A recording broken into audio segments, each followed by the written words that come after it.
អ្នកស្រីសេងប៉ុញរស់នៅក្នុងសង្កាត់បាឡាំងបន្តអភិរក្សរបរធ្វើសម្បកណែមតាមបែបបុរាណរកចំណូលជួយទ្រទ្រង់ជីវភាពគ្រួសារអ្នកស្រីសេងប៉ុញមានទីលំនៅនៅក្នុងភូមិធ្លុកំបុនសង្កាត់បាឡាំងក្រុងរុនតាឯកតេជោសែនបានកំពុងបន្តប្រកបរបរធ្វើសម្បកណែមតាមបែបបុរាណជារៀងរាល់ថ្ងៃក្រៅពីអាចរកចំណូលជួយទ្រទ្រង់ជីវភាពគ្រួសារក៏ដើម្បីរួមចំណែកថែរក្សាមរតកនិងប្រពៃណីដ៏ចំណាស់របស់ដូនតាមិនឲ្យបាត់បង់អ្នកស្រីសេងប៉ុញបន្តថាសម្រាប់ការប្រកបរបរធ្វើសម្បកណែមតាមបែបប្រពៃណីនេះមិនមែនជារឿងងាយស្រួលនោះឡើយដោយមុខរបរនេះទាមទារកម្លាំងពលកម្មខ្លាំងការអត់ធ្មត់ខ្ពស់និងការផ្ចិតផ្ចង់ក្នុងគ្រប់ដំណាក់កាលនៃការផលិតតាំងពីការត្រាំអង្ករកិនម្សៅរហូតដល់ការចាំងនិងហាលសម្បកណែមឲ្យស្ងួតល្អក្រោមពន្លឺព្រះអាទិត្យទោះបីជាការងារនេះមានភាពនឿយហត់ហើយទទួលបានកម្រិតប្រាក់ចំណូលទាបយ៉ាងណាក៏ដោយក៏គ្រួសារអ្នកស្រីនៅតែបន្តព្យាយាមតស៊ូដោយស្មារតីមុតមមនិងមិនបោះបង់ចោលឡើយយើងក្រកវាពីម៉ោង4ព្រឹកក៏ដល់ម៉ោង3ម៉ោង5ឡើង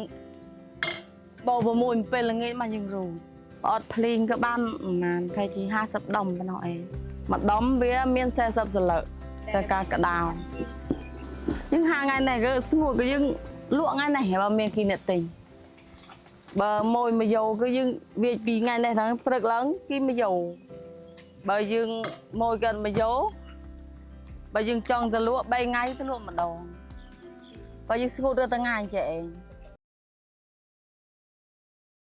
អ្នកស្រីសេងប៉ុញបានដឹងថាបច្ចុប្បន្នមុខរបរបែបប្រពៃណីមួយនេះកំពុងតែប្រឈមមុខយ៉ាងខ្លាំងទៅនឹងការបាត់បង់ដោយសារមិនសូវមានអ្នកបន្តវេនពីចំនួនមួយទៅចំនួនមួយដោយសារយុវជនភាគច្រើនបានងាកទៅចាប់យកការងារផ្សេងៗដែលមានប្រាក់ចំណូលខ្ពស់ជាងបែបតាមការអង្កេតជាក់ស្ដែងនៅក្នុងតំបន់អ្នកស្រីទាំងមូលបច្ចុប្បន្ននៅសល់គ្រួសារដែលប្រកបរបរធ្វើសម្បកណែមបុរាណនេះមិនដល់30គ្រួសារនោះទេដែលជាសញ្ញាអាសន្នគួរឲ្យព្រួយបារម្ភចំពោះមរតកក្នុងស្រុកមួយនេះអ្នកស្រីសូមអំពាវនាវយ៉ាងទទូចដល់បងប្អូនជនរួមជាតិទាំងអស់មេត្តាជួយគាំទ្រនិងប្រើប្រាស់សម្បកណែមដែលផលិតក្នុងស្រុកឲ្យបានច្រើនព្រោះការជួយគាំទ្រពីសំណាក់មហាជនមិនត្រឹមតែជាចំណុចមួយយ៉ាងសំខាន់ក្នុងការលើកស្ទួយជីវភាពរស់នៅរបស់អ្នកភូមិឲ្យមានភាពល្អប្រសើរប៉ុណ្ណោះទេប៉ុន្តែថែមទាំងជាកម្លាំងចិត្តដ៏ធំធេងក្នុងការជួយថែរក្សានិងអភិរក្សមុខរបរប្រពៃណីដ៏មានតម្លៃមួយនេះឲ្យបានគង់វង្សទៅមុខទៀត